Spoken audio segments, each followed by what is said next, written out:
So, we are in a pretty good position and we're on to episode 2.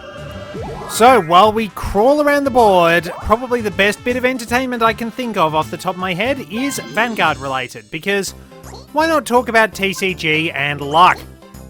Very nice, that might help, it might not. Okay. This one. Yep, we're back to the old faithful. So yeah, we've been playing that a fair bit, and the new game has come out on top of that, which is really good. I'm going to be getting that and the DLC. It's a bit costly, if I'm going to be honest, but I do sort of want to be able to build a whole range of different decks that I can't easily build in real life. 7, jeez. They do not want anyone getting this star.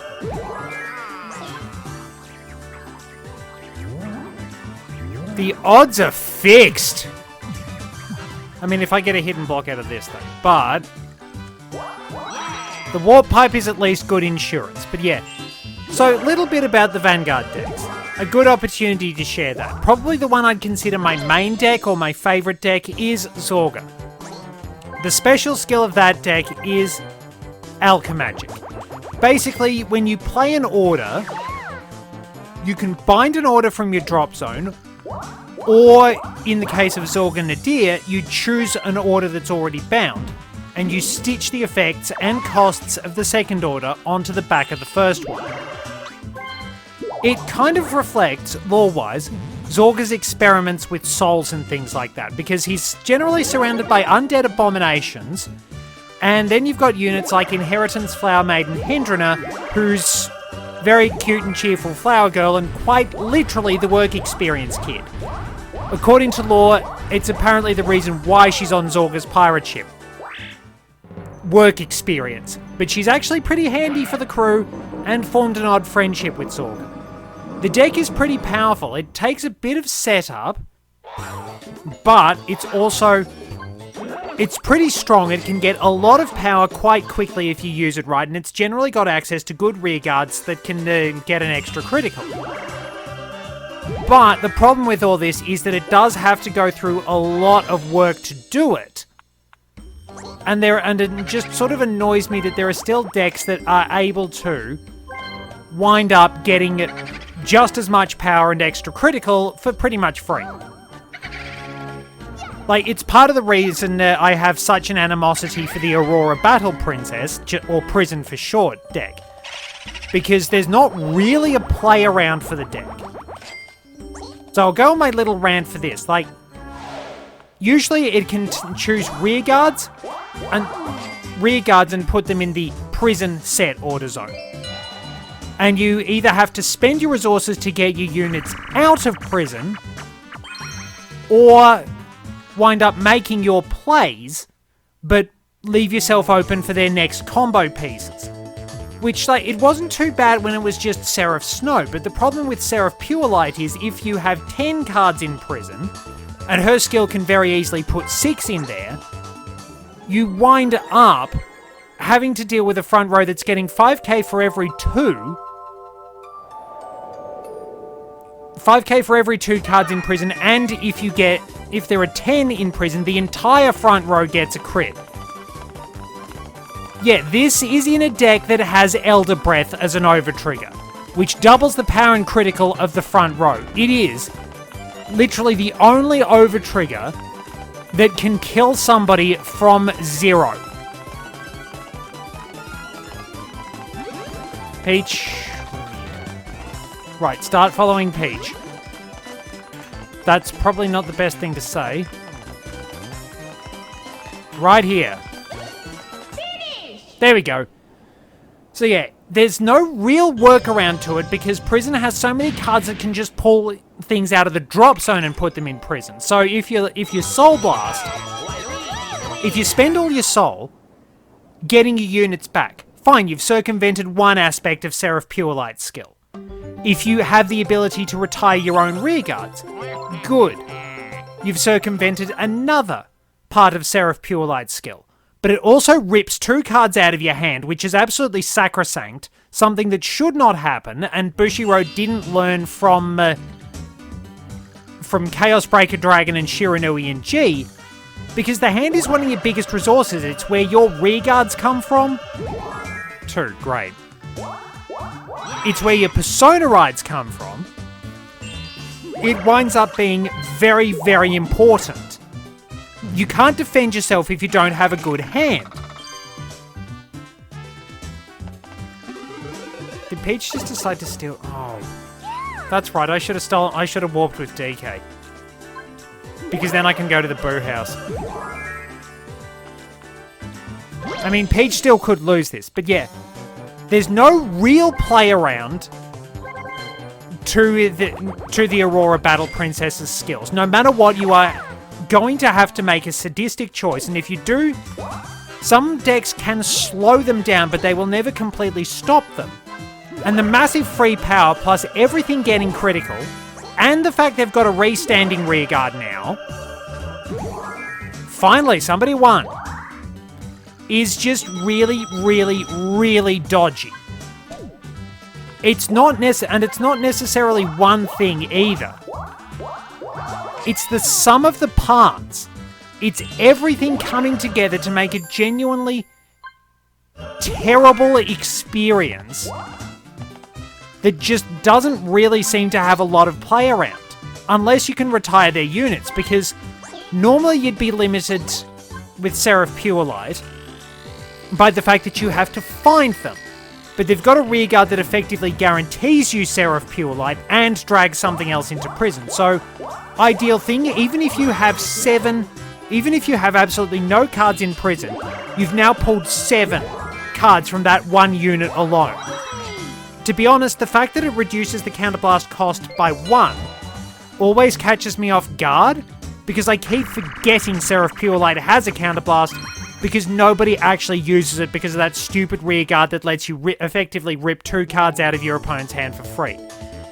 It's up there with the G-era Narukami deck as hideously undercosted. Keep in mind a lot of these skills don't have very high costs, if any.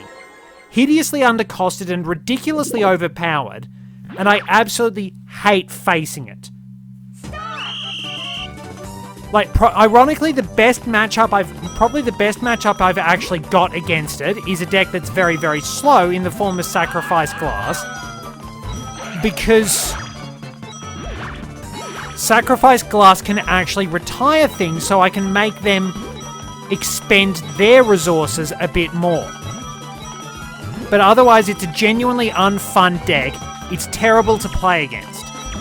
Zorga is probably terrible to play against because I can do so much damage. Peach is still leading in the minigame star, I think. Like, Zorga can be a pain in the ass to play. I mean, the metagame has probably moved on from it, but it's still really difficult. It's really difficult to play against for some people, and I understand that. It can very easily bring out rearguards that have got big power and do extra damage. But it has to work a lot, and it doesn't have the restander.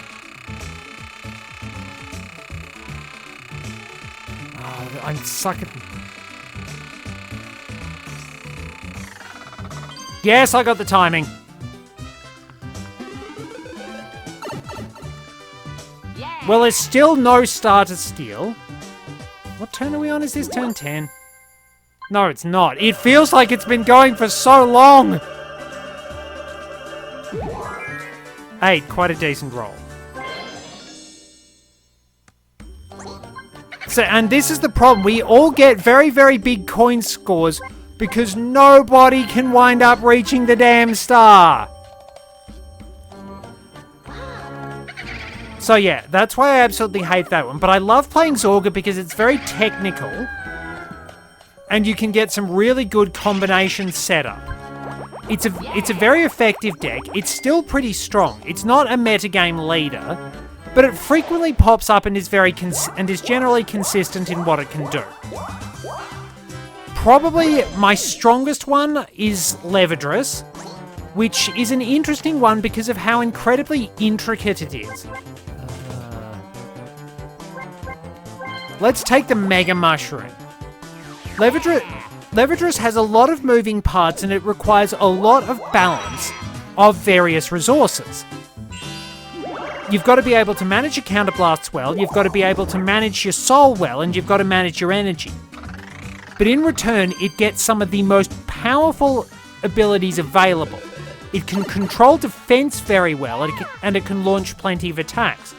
But you've got to manage everything really nicely. It's a really cerebral deck. It's very strong. But it's a really clever and creative deck. Well, another chance to go to the item shop is good. So I genuinely love playing Levidrus. But... oh, come on! The fix is in! So I like playing Levidrus, but I know that it's not always the most fun to face off against.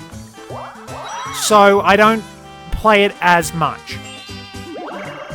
One of my other favourite ones is Luquia, because I've always loved playing Luquia and playing against it. It's a very good deck it's very soul reliant, but it's sort of a bit of illusion magic. You switch out a whole lot of rear guards, you make some very clever setups, and it's driven on the key order to let you attack more times. But there are units that will let you do a bit... why didn't she go for the crystal ball? There are units that can let you perform extra attacks, and Venus Luquia just sort of amps up the strength of the deck a little bit more. She's really good.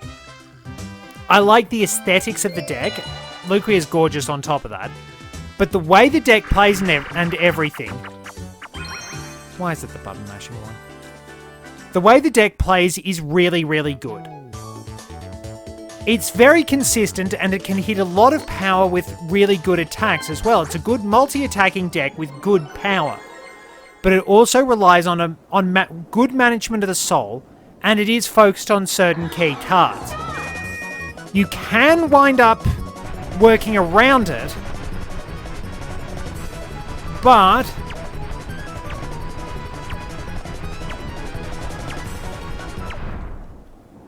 but it doesn't really need a lot of counterblast. And it does have ways to counter charge. It's fascinating that not even the AI... it's fascinating that even the hard AI can only just get to the record. Peach is really in the running for the minigame star. I have to get that off her. Peach has got the minigame star or the coin star, so with no one having a happening space, she's got things at the moment. What do I do? Because I can squish Daisy, I can squish Peach, but Peach also gets a revenge squish. I think I make a savvy play and see what we've got in the item shop.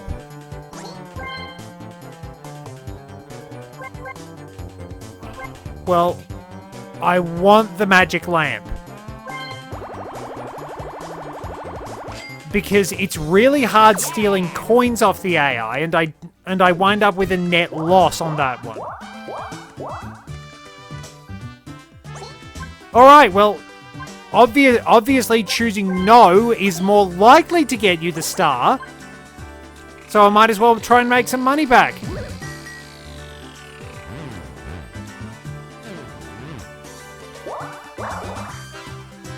That is not exactly where I wanted to be.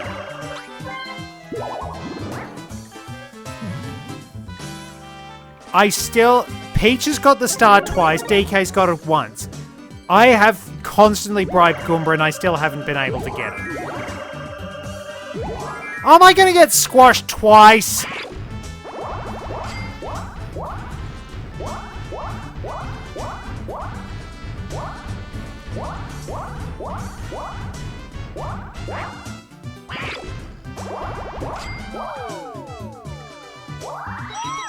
Just...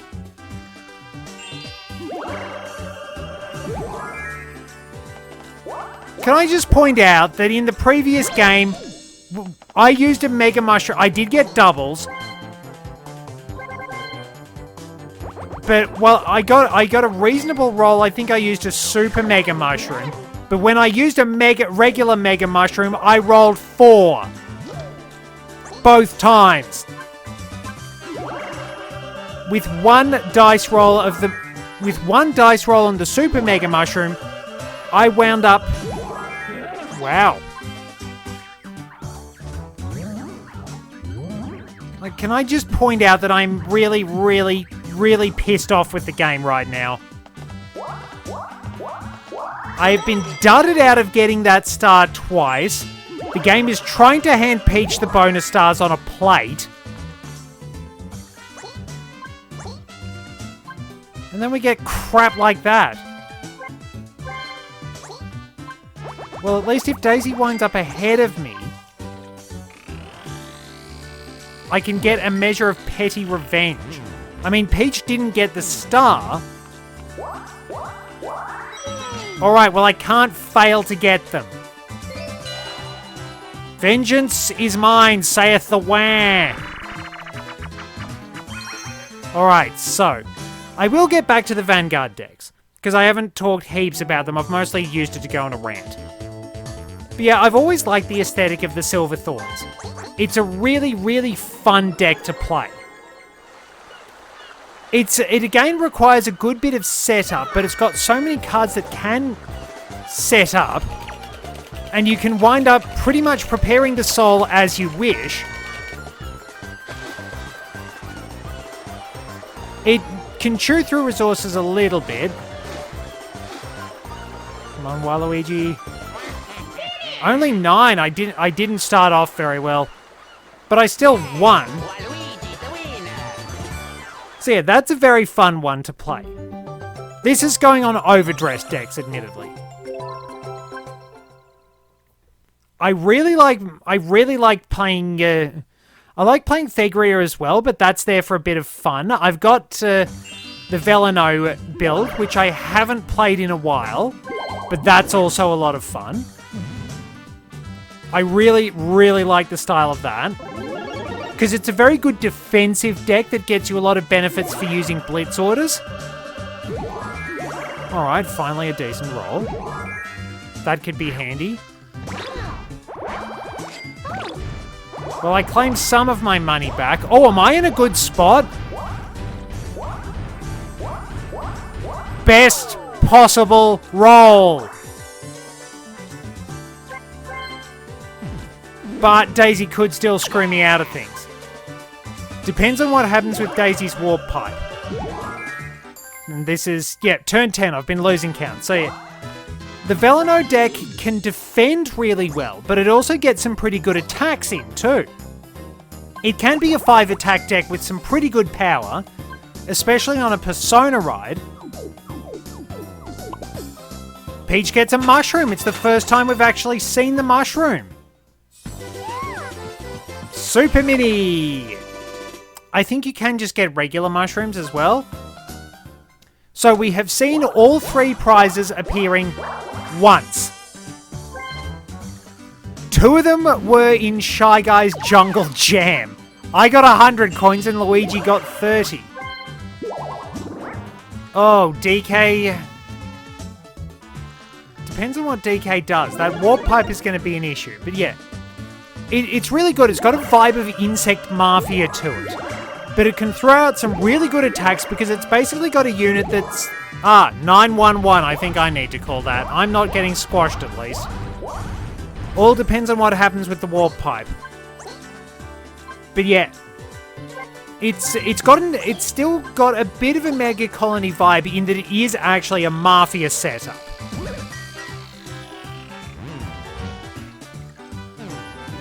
It is, again, really fun to use. And just a very, very nice, very well-designed deck that's probably needs a few options a few extra options, but it's just really good. Of course she was going to pick me. So what do I... Hang on. So what do I do now?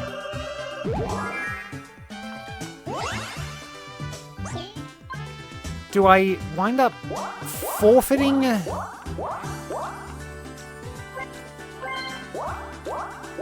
Hang on, I think I know what I do here. I've got a bit of a plan going into the next episode, and I need my teammates to be helpful. I don't think that one person has won this yet, but I'm always hesitant about saying things like that because, well... the gods are listening, and they are capricious, and they will screw me over because even the most casual observation constitutes hubris.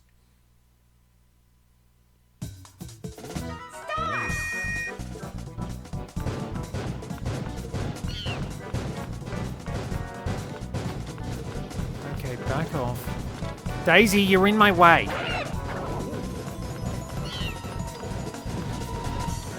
How did that not count?